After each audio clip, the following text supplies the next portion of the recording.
කවුද බං හිතන්නේ ඔහොම වෙයි කියලා? උඹට කියන්නේ අකෝ මමත් ෆුල් සර්ප්‍රයිස්. මේ හවසට එනන් හරිනේ සෙට් වෙනවනේ. හරිනේ මචං පොඩි එකක් ඉදර දාලා මං එන්න. යන්න මචං. ඒ උඹලා හවසට සෙට් වෙනද බං ඉන්නේ? ඕ මචං අරුල්ලා අඩියක් ගන්න. අඩෝ මාත් එන්න කාලෙක මුකුත් කරේ නෑ බං. වරේ වරේ. උඹට කියන මාතු වෙන කාලෙක ඉඳන් මුල්ලාට සෙට් වෙන්න හිටිය අඩියක් ගන්න. ඒ කොහෙද බං අඩියක් ගන්න යන්න දන්නේ? රොමේෂ්ලා ඒ මාත් එන්න. වරේ වරේ. පහවෙදි වරෙන් එනන් ඈ.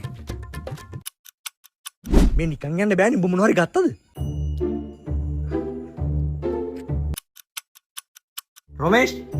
රොමේෂ් හලෝ මචං.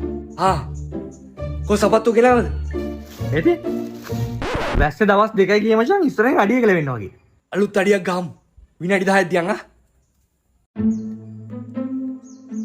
යකෝ අඩියක් ගන්නවා කියන්නේ උඹ මාව එකන් ආවේ. ඉතින් අඩියක් ගන්න තමයි ආවේ.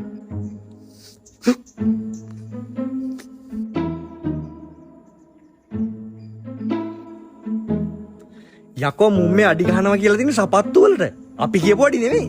මොකක්? ඌ සපත්තු වලට අඩි ගහන එකෙක්ද? ඔව් බං. යකෝ අර කලින් කියන්නේ බෑ. මම මේ සිරෙප්පුවත් අරගෙන ආවා. ඔබ දන්නේ නැද්ද මචං සිරෙප්පු වලට අඩි ගහන එකක් ගැන? ඈ?